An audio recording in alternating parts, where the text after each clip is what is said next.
Olunaku lw'eggulo bannansi b'e Kenya beekalakaasiza omu abadde n'okulumba Parliament nga bawakanya okuyisa ebbago ly'ebyensimbi erigendereddwamu okwongera ku ezo ezikuŋŋaanyizibwa okuva mu musolo.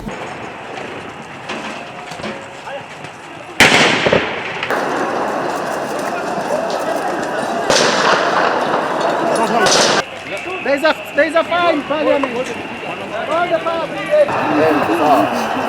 Bayonoonye ebintu ebiwera nga baayokeddemu n'ekizimbe kya Uganda House ekisangibwa ku Kenyatta Avenue ekibadde mu kuddaabirizibwa. Kati olwaleero Ministry ey'ensonga z'ebweru w'eggwanga ng'eyita mu Minisita omubeezi John Mulimba eyogedde ku butabanguko obuli e Kenya. Mulimba avumiridde ebikolwa eby'effujjo n'asaasira abaaluguzeemu obulamu. Ayekalakaasa nayonoona ebintu ekivaamu n'abantu okukisuliramu akaba kyakabenje nnyo si kirungi. Ategeezezza nti bakyali mu kubalirira ebintu ebyayonooneddwa ku kizimbe kya Uganda House nti kuba amaduuka mangi ku mwaliiro ogusooka gamenyeddwa nga n'omuliro gwayokeza ebiwera. Kitegeerekese nti ekizimbe kino kibadde kyakawemmenta obutitimbe bw'ensimbi za gavumenti okukiddaabiriza era kibadde kyakugulwawo ku Lwokutaano lwa wiiki eno. So bwe tunaamala okubalirira tunafuna okubalirira okusinziira ku ngeri gye bagyonoonyeemu tujja kuddamu amangu n'embiro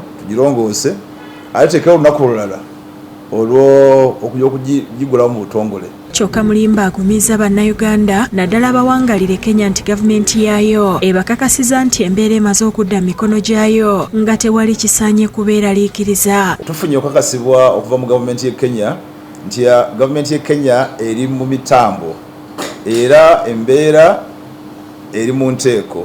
So muleme kweraliikirira embasa yaffe ekyagenda mu maaso kakalaba emirimu gyayo nga bulijjo kubanga eno ennyumba eyakubibwa oyayokebwa si kwe kubeera embasa yaffe.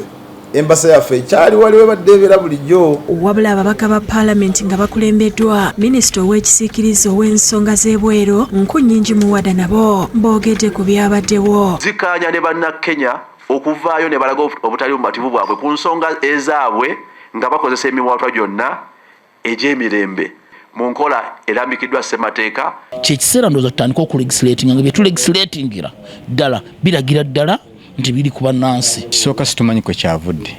Investigations zeetaaga okukolebwa nga z'amaanyi.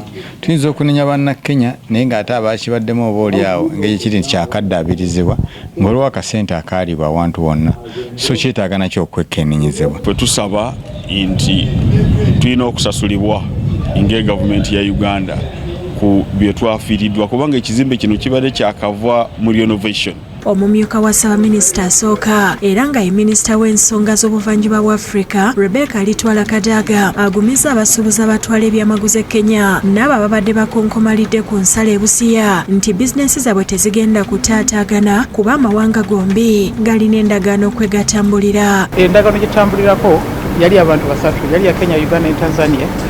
Kati okuva lwe twafuna Burundi ne Rwanda ne DRC, South Sudan ne Somalia tetuddanga mukukyusa. Kadaga ategeezezza nti ensalo ya Uganda tegenda kugalwawo wadde enguudo kw'ossa ne train ezitambuza ebyamaguzi nga bino byonna byakkaanyizibwako mu ndagaano eyakolebwa wakati wa President Ruto ne President Museveni bwe yakyalako e Kenya.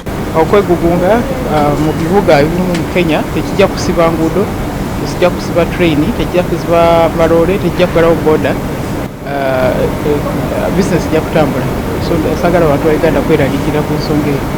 Bintu byagenda mu maaso. Kadaga okwogera bino abadde n'ababaka n'abakulira ekitongole ekirungamya gavumenti ku by'obusuubuzi ekya Siatin mu nsisinkano gye babaddemu n'ab'ekitongole kya URA ku Hotel Africana mu Kampala. Buwedde mu mwezi gwa Novemba twasobola okufunayo obuwumbi 230. Kitegeeza nti wadde wabaddewo ebizibu naye tulina ssente ze tufunayo nti n'akatale obutale bwonna obwa mukago gwa East Africa bukulu nnyo era tulina okulaba nti tugonjoola ebizibu. Robin Anantali ne Fred Kajubi be bakusakidde eggulire lino ku Rwabukedde TV.